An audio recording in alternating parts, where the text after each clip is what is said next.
Insha Allah bari na farko in gaida masu saurara wanga media house mu.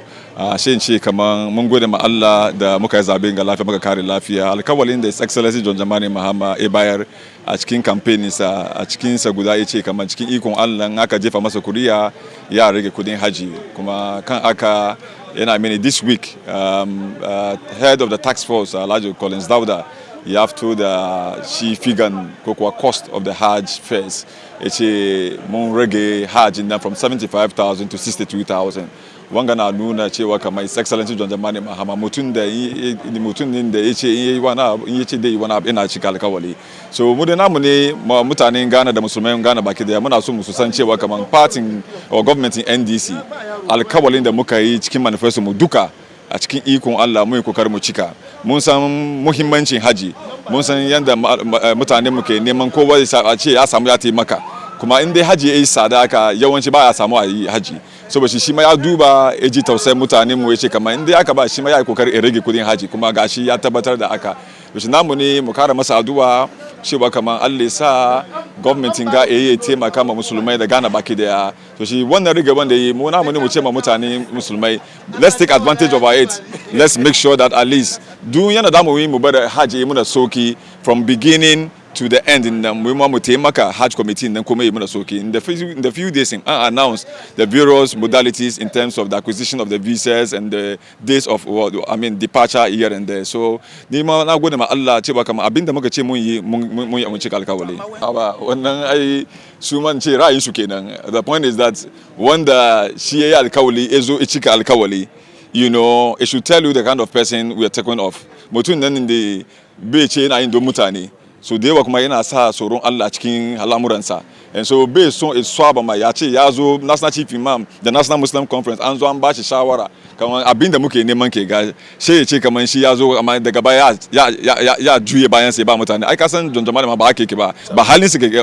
kenan ba kuma mutum ne ko wanda ya san sai inda yake position ma yana yin musulmai fiye da ma a ce lokacin da yake kan sarauta so ba yana da mu juye baya me yi wani ma as we go ahead in the muka gan kamar muna yi mu renegotiate on some of the things at the Hajj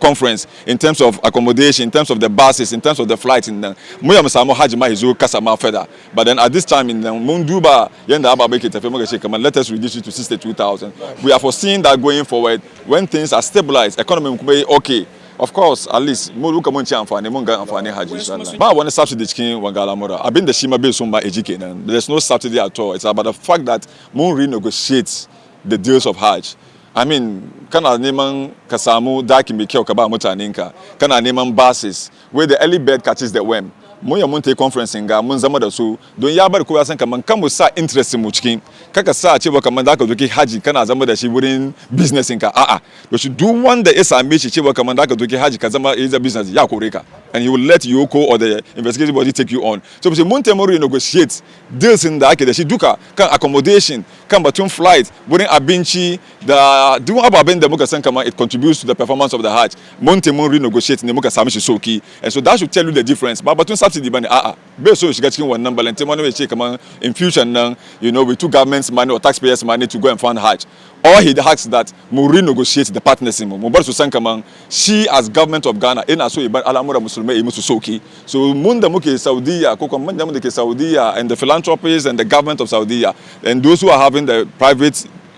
residences na su ji tausayin mu su masu su rage kuma cikin wannan cikin ikon Allah Honorable Collins Dawah ya samu good negotiation da su masu gaci inda aka ba John Dramani Mahama ya yi alkawari mu ma mun taimake ku mu rage and so that is what we saw it is no subsidy it's about how we renegotiated the deals in Saudi abin da ke da muhimmanci sosai shine a cewa kaman ba tashi wan kawai bane what is important ne cewa kaman an te wurin yanda za a zuba alazai mu a treat kowa nicely wurin kwanansu wurin tafiyansu daga Arafa Mina a bari komai a yi smooth kada ta a yi kama ana son a cuta da wani a wurin especially yake wurin hand luggages na da sauransu and one important thing ne muna shine muna so mu yi kokari mu bari halazai mu su fara zuwa gida da sauri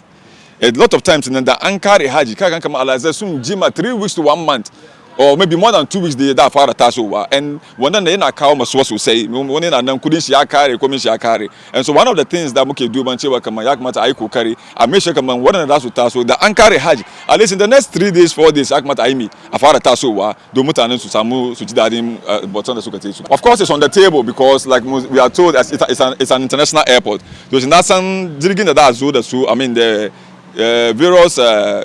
officers and that's again, they will come to Kumasi and inspect the place first, and then whatever they have to say, they will tell the committee, and then we'll also inform the public. Those who then most someone at Tabat Chewa come chicken equal Allah mba one hitch day. Now some way mutashi from Kumasi this year. But then like I said, Mumbari young service providers in other countries, young airlines and those who observe runway because this is the first time we are going to have a big Boeing like that, a cargo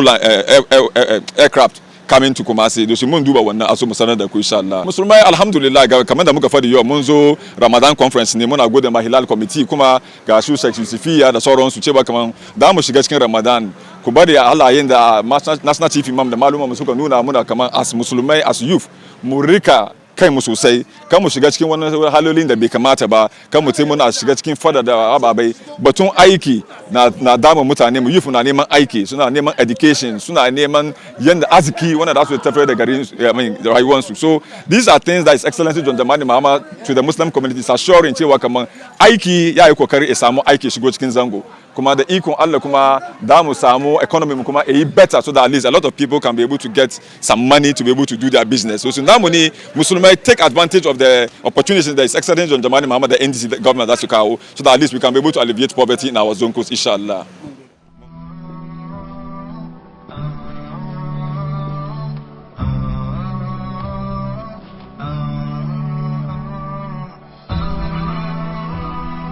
HAFIZ TV, unique every day.